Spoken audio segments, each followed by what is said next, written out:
Welcome to Civics and Coffee. My name is Alicia, and I am a self-professed history nerd. Each week, I'm going to chat about a topic on U.S. history and give you both the highlights and occasionally break down some of the complexities in history and share stories you may not remember learning in high school, all in the time it takes to enjoy a cup of coffee.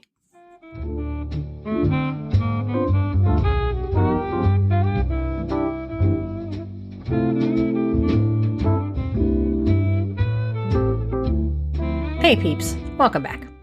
Merry Christmas! And if you do not celebrate Christmas, Merry Holiday! I hope you have an opportunity to sit back and relax a little today and enjoy some family time, if that's your thing. Today, I thought I'd do something a little fun. If you've been a follower of the podcast for a while, then you know last year I did episodes on the history of Halloween and Thanksgiving in America. You all seemed to really enjoy learning where all of our traditions came from, and so, since it's Christmas Day in the United States, I figured I'd do the same with Christmas. When did Christmas become a thing in the United States? How has it evolved? And where do we get some of our traditions? Grab your peppermint mocha, or in my husband's case, eggnog. Let's do this. Every year, millions of Americans come together with friends and family to swap gifts, eat good food, and trim the tree. But where in the heck did it all start? A lot of the Christmas traditions Americans partake in today started in some form or another overseas, and largely in Germany. Most of what we enjoy during the holiday season is a combination of the various customs and traditions of other communities and ethnicities. However, though we may not have created these traditions, Americans definitely put their own spin on things. But let's start at the, quote, beginning, shall we? Christmas, as a holiday, has a long and complicated evolution. Winter celebrations go back to the Nordic celebration of Yule, a pre-Christian Germanic ritual celebrated between December and January, focused on rebirth and renewal. To the south, in Rome, another pagan festival, known as Saturnalia, celebrated Saturn, the god of agriculture. Romans also celebrated the birth of the god of the sun, Mithra, on December 25th. With the rise of the Catholic Church, officials decided to overtake the date as a celebration of the birth of Jesus. The prevailing theory is that officials picked the December date to increase the chance of its embrace by the local citizens already used to celebrating the various winter festivals. Their gamble seems to have worked, as the celebration spread throughout Europe and was practiced in England by the 6th century. Of course, as it became a more religious holiday, Christmas lost much of its pagan elements. The earliest celebrations of the holiday were very different from what we're used to. While many would attend church service, it was usually followed up by loud carnival-like celebrations, leading some to find it excessive. In the 17th century, as a wave of Puritan religious reforms were sweeping through England, Oliver Cromwell announced the cancellation of Christmas in 1645. It didn't last long, though. Charles II rescinded the cancellation once he took the throne in 1649. However, the colonists who came to the new country were devout believers in ridding the church of its excesses and felt that Christmas was one of those customs that had to go. In the Massachusetts Bay Colony, for example, celebrating Christmas was against the law, punishable by a fine. Anyone who was, quote, found observing any such day as Christmas or the like, either by forbearing of labor, feasting, or any other way, end quote, would have to pony up 5 shillings. So much for holiday spirit. It was the southern states who first embraced the holiday, with Arkansas, Louisiana, and Alabama being among the first to declare the date a state holiday. Much of the South established the traditions we have now, such as giving gifts, singing carols, and decorating the house. Southern states, with a robust population of enslaved individuals, took the time around Christmas to give their human property a break, usually giving them between Christmas and New Year's as a free period to visit family, including leaving the plantation. Owners also gave gifts of new clothes and shoes, and food that was not served throughout the year. Of course, the gift-giving in this situation was one-sided and only served to reinforce the paternalism many owners felt over their human property. However, lest we give too much credit to the human property owners of yore, the holiday also marked a time of demonstrated excessive punishment. Constantly concerned about potential rebellion, some owners took the holiday as an opportunity to demonstrate their control of their human property, exerting cruel punishments on the enslaved individuals as a warning to everyone on the plantation who may be considering an uprising. Despite the potential for mistreatment, some slaves looked at Christmas with fond eyes.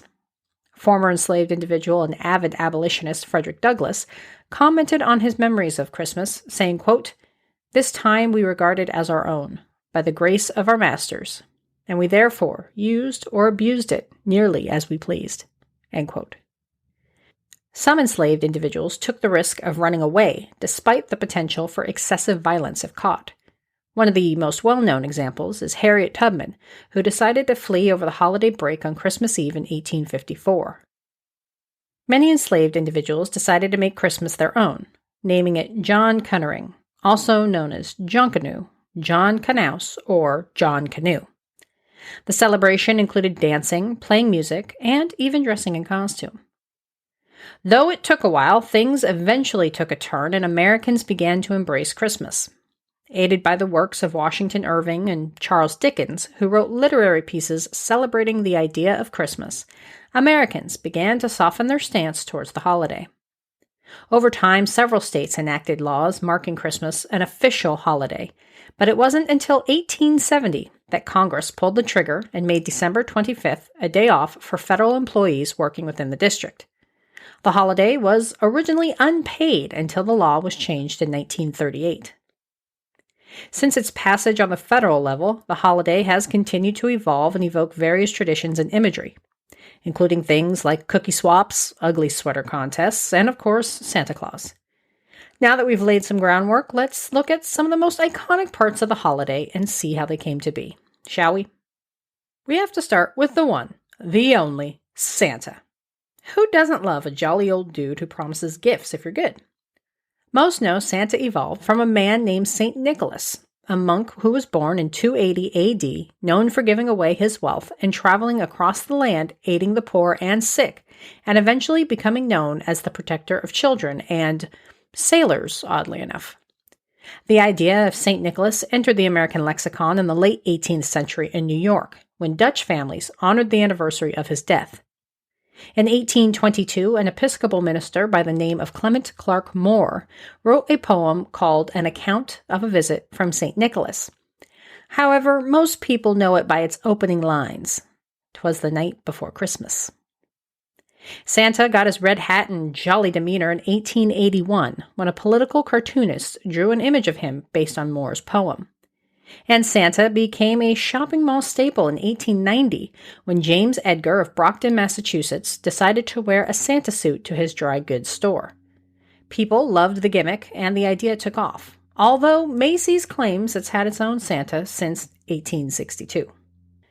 The idea of leaving milk and cookies for Santa came from Norse mythology, who originally opted to leave treats, but Americans had to make it their own and moved it towards milk and cookies during the Great Depression. The other iconic piece of Christmas is the tree. Ask my husband. I am a control freak when it comes to decorating.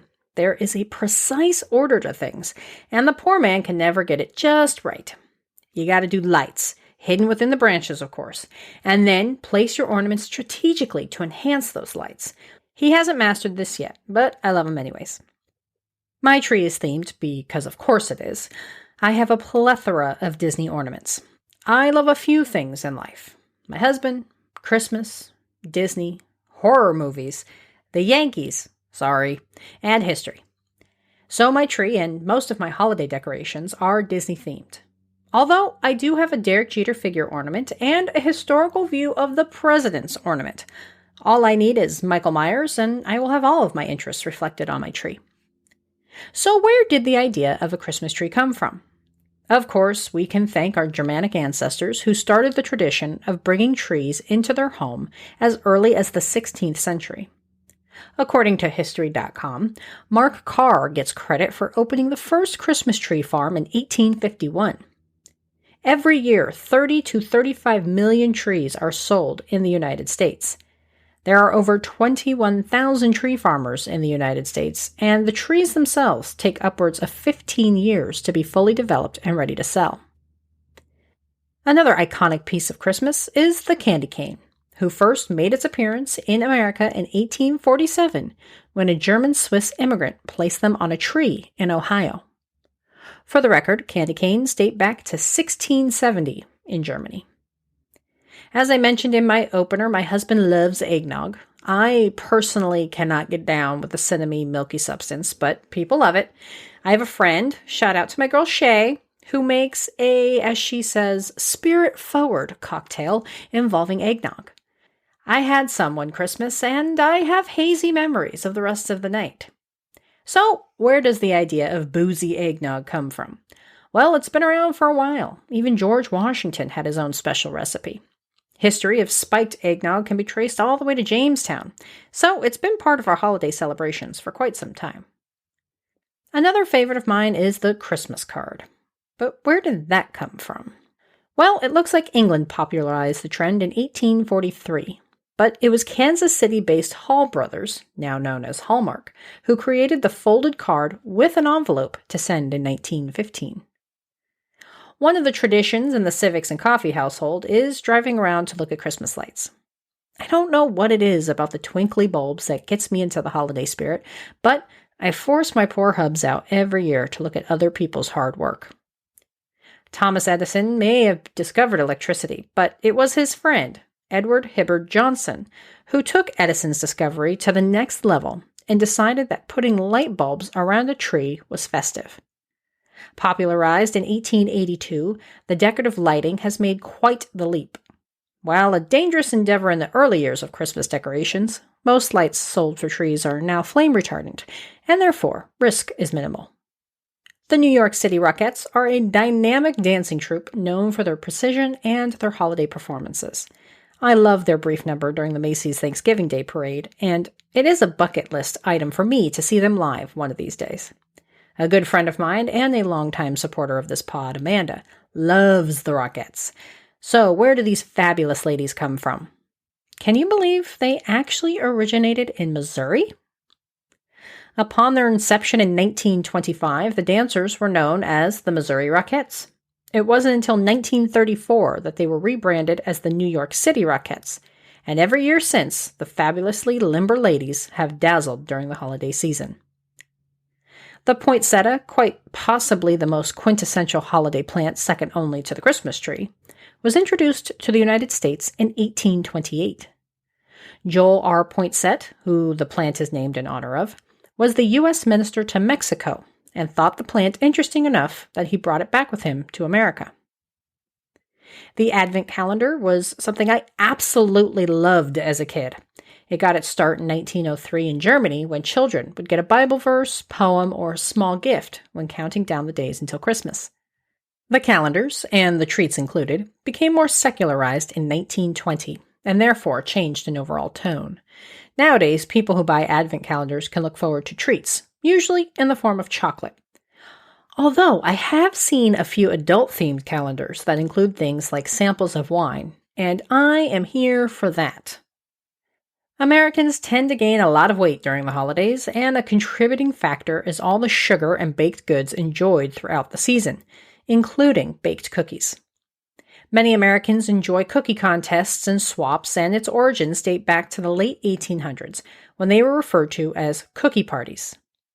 Whatever you want to call it, we love to give each other little tins of baked flour and sugar. Lastly, let's talk about the ugly sweater. This is a tradition that, while I appreciate, I have never exactly understood.